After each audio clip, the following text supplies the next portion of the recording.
یہ پنجابی ایک کالا دیہڑ کے نام سے جانا جاتا. اس دن انگریز نے پنجاب نو اپنی حکومت میں شامل کیا اپنی سٹیٹ. اور میں دسنا چاہتا سب تو اینڈ تے سارے تمہیں پتا ہے سب تو اینڈ تے پنجاب تے قبضہ کیا گیا. اور پنجاب دے قبضہ کی وجہ سی کہ پنجاب ایک میرے شہر تک پنجابی پتر مہاراجا رنجیت سنگھ نے 40 سال تک انہیں روکی رکھا. اور اگرچہ ہے تو ان پڑھ سی لیکن ایک زیرک سیاستدان سی اور زیرک لیڈر سی راجا سی. انہیں ستلج تو ادھر نہیں ہونے دیتا. اس دور پشاور تو لے کے جمنا تک اور کشمیر تو لے کے کشمور تک پنجاب سی. اور اس رنجیت سنگھ جو ہی اتوں 1839 رخصت ہوئے دنیا تو اس تو بعد ریاستی سازشاں شروع ہو گئی محلاتی سازشاں تے 10 سال دے وچ انگریز نے قبضہ کر لیا.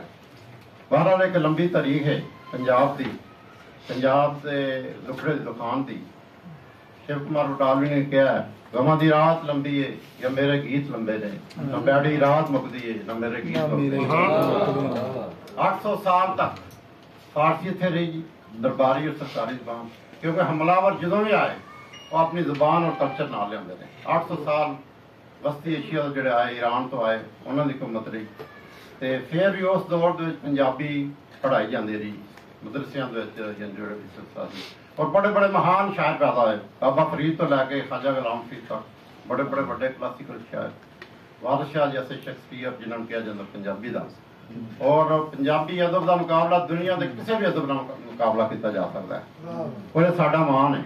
لیکن انگریز آیا آج کے دیہڑ جدوں نے قبضہ کیا نے انیکس کیا پنجاب میں اپنی حکومت نے سب تو پہلا کام یہ کیا کہ سرکاری زبان سرکاری درباری زبان جہی ہے فارسی کی جگہ تو انہیں انگریزی اور جہی تعلیمی زبان جی سکولوں میں اردو نافذ کی. اور میں سمجھنا وہ جڑا تراؤ جڑا ہوا وہ اج تک اسی وہ بھگت رہے ہیں. افسوس یہ گل انگریز سے کیتا لیکن ساری جی اپنی لیڈ کلاس ہے جی اس زمانے میں سارے آگو سن پنجابی مسلمان ہوئے یا سکھ ہون یا ہندو کسی نے مطالبہ نہیں کیا جس وجہ پنجاب اردو کے بڑے بڑے شاعر پیدا ہوئے. پچھلی صدی کی غالب پچھلی صدی میں اقبال اور فیض احمد فیض جیسے مہان شاعر پیدا ہوئے ہزاروں دوسرے شاعر. لیکن پنجابی جو کلاسیکل شاعر اس لیول کے شاعر کو نہیں پیدا ہوا. وہ کی وجہ ہے کہ اسی پنجابی نے دور کرتا. اور یہ تقسیم کا عمل جڑا صرف انگریزوں نے جڑا شروع کیتا سی انہوں 1901 پہلے کشمیر کو لہدا کیا پنجاب تو پھر 1901 صوبہ سرحد بنایا گیا ہے جی. اس تو بعد 47 پھر ونڈیا گیا ملک ونڈیا گیا. چلو بنگال بھی تقسیم ہوا پنجاب بھی لیکن افسوس سے گل ہے کہ پنجاب ونڈیا نہیں گیا بلکہ پنجاب وڈیا گیا. 10 لاکھ پنجابی مارے گئے. اور یہ بہت بدقسمتی ہے کہ دیکھو ہو کسی ظلم نہیں جنہیں ہوا. یہ تقسیم کا سلسلہ اج تک جاری ہے. تقسیم ہو گیا تو ساری لیڈ کلاس جی بالکل پنجابی سے پابندی دفتر اور سکولوں کی پابندی لاتی گئی. وہ اج تک اسی نہیں پابندی اٹھا سکے. اسی ساڈا بس چلے لیڈ کلاس ہے جو طبقاتی نظام دی اور جگیرداری چل رہے انگریزی کے اتنے کوئی زبان بولن. یہ پنجابی نو آدھے جی انپڑھ زبان بناتی ہے. ساری بچیاں ماواں پینا نوجوان بچے جڑے سکولوں وہ پنجابی بولنے لگے آر محسوس کرتے ہیں. میں کئی بار ویک انٹرویو کرو اینکر جڑے نے وہ پوچھتے ہیں جی اپنا آپ کو پنجابی آتی ہے. نہیں جی ہم سمجھ لیتی ہیں لیکن بول نہیں سکتی. حالانکہ گھر پتہ نہیں کچھ بولتی نہیں. یہ آپ جڑا نا ماں بولی کا مطلب کہ سانو جڑا قدم رکھنا کہ آر محسوس نہیں کرنی چاہیے.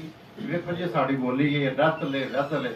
اور میں سمجھنا دیکھو سن 81 ساڈے اتنے ڈیروی بہاولپوری اور ملتانی نو ملا کے ایک نوی زبان کریٹ کی گئی. اور وہ نہ سرائکی گل ہے کہ جب پنجابی اسی نہیں پڑھ. بہرحال بڑی لمبی کہانی ہے. میں چند شعر پیش کراں گا. ایک ہڑ ہے بابا ندیم قادری کا جدو پنجابی لکھا ہے بڑی عکاسی ہوتی ہے کہ سارے نال کی ہوا تو کی ہو رہا ہے. اٹھ شاہ سینا ویخ رہا اسی بدلی بیٹھے ساڈی جند مانی کوکدی اساں رل گئے وچ پردیس. ساڈا ہردم جی کر لامدا ساڈی نیر وگائے اکھ اساں جیوندے جی مر گئے ਸਾਡਾ ਮਾਧੂ ਹੋਇਆ ਵਾ ਮਾਧੂ ਉਹ ਜਿਹੜਾ ਪਾਰਟੀਸ਼ਨ ਤੇ ਮਜ਼ਹਬ ਦੇ ਨਾਮ ਸਾਨੂੰ ਸਭ ਸਮੇਂ ਦਾ ਢੰਗ ਦਾ ਸਾਨੂੰ ਪਲ ਪਲ ਚੱਪਦਾ ਜ਼ਹਿਰ ਸਾਨੂੰ ਸਭ ਭਲੇ ਦਾ ਸਾਨੂੰ ਸਭ ਸਮੇਂ ਦਾ ਢੰਗ ਦਾ ਸਾਨੂੰ ਪਲ ਪਲ ਚੱਪਦਾ ਜ਼ਹਿਰ ਸਾਡੇ ਅੰਦਰ ਵੇਲੇ ਖੌਫ ਦੇ ਸਾਡੇ ਜੰਗਲ ਬਣ ਗਏ ਸ਼ਹਿਰ ਪੋਲਿਊਸ਼ਨ ਵੀ ਬਹੁਤ ਕਰ ਰਹੀ ਹੈ ਪਰ ਜੰਗਲ ਵੀ ਸਾਡੇ ਸ਼ਹਿਰ ਨੂੰ ਇੰਤਜ਼ਾਰ ਅਸਾਂ ਸ਼ੌਕ ਅੰਮਾਂ ਵਿੱਚ